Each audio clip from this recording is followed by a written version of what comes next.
Have you ever looked at a company's report and thought, wait, that makes no sense? Well, Sempra's latest numbers are a real head-scratcher. On one hand, their profits look like they've just fallen off a cliff. But on the other, the CEO is out there calling it a solid quarter. So what is going on? Let's dive in and decode this thing together. Okay, here's how we're going to break it all down. First, we'll tackle those two totally different earnings numbers. Then we'll get into a huge strategic shift Sempra's making. After that, we'll follow the money to the absolute power boom happening in Texas, look at the big risks they have to deal with in California, and finally, see what this all means for the future they're trying to build. All right, first up, the tale of two numbers.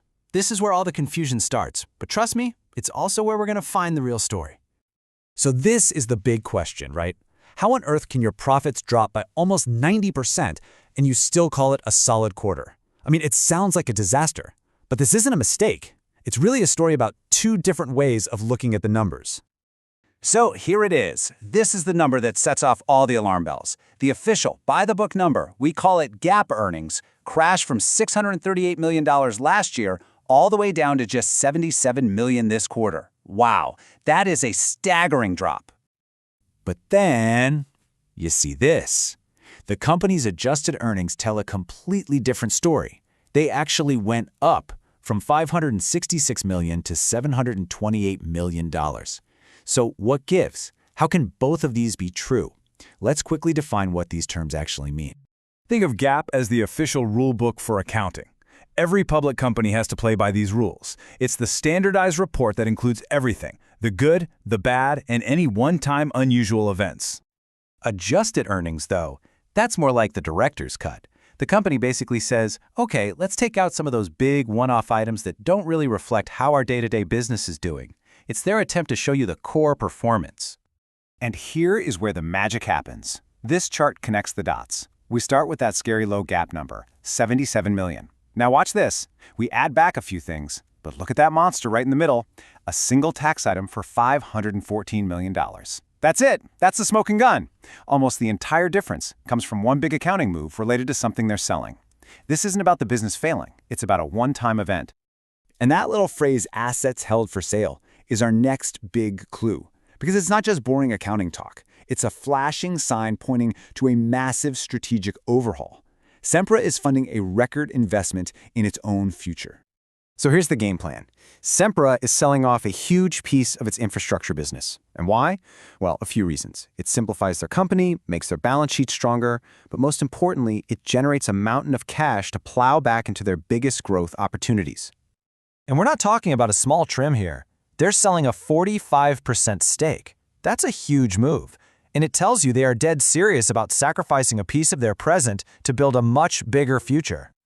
So where's all that cash going? Well, a giant chunk of it is headed straight for Texas. Why? Because Sempra's utility down there, Oncor, is right in the middle of an absolutely electrifying boom in demand for power. Get this, right now, Oncor has over 600 requests from huge businesses that want to get hooked up to the power grid.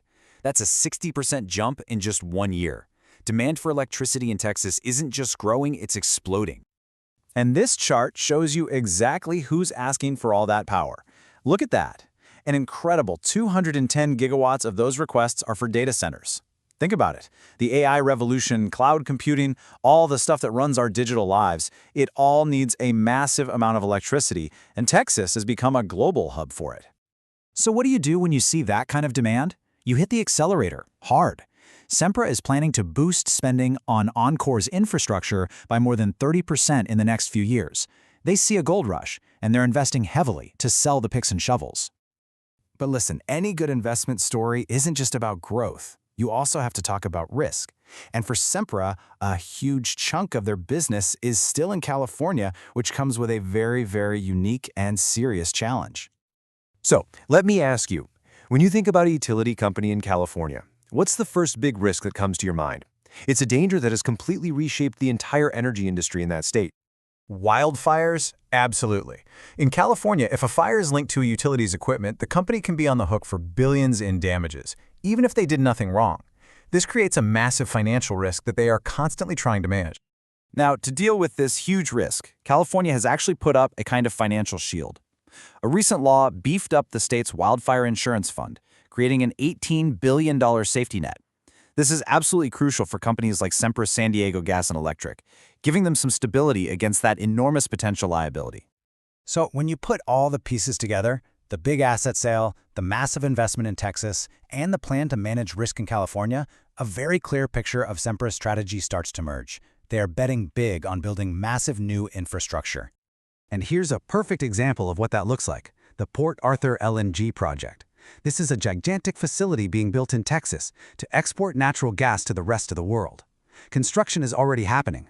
The first part is set to go live in 2027 and the second in 2028. This isn't a short-term play. This is a long-term bet on global energy. So Sempra's formula is actually pretty clear now, right? They sell off some assets to get a pile of cash. They pour that cash into red-hot growth areas like the Texas power grid. They expand their reach with giant global projects like LNG. And all the while, they work to protect their existing business from major risks like wildfires. And that brings us all the way back to that quote from the beginning. Suddenly, the CEO saying it was a solid quarter makes perfect sense, doesn't it? He's not looking at that confusing official GAAP number. He's looking at the real growing profits of the core business and the fact that their huge strategic plan is right on track. So, at the end of the day, Sempra's making an enormous bet. It's selling off a big, valuable piece of itself today to finance what it hopes will be an even bigger, more powerful version of itself tomorrow. The only question left is, will this massive pivot actually pay off and supercharge its growth for years to come? Well, that's the multi-billion-dollar question they're trying to answer right now.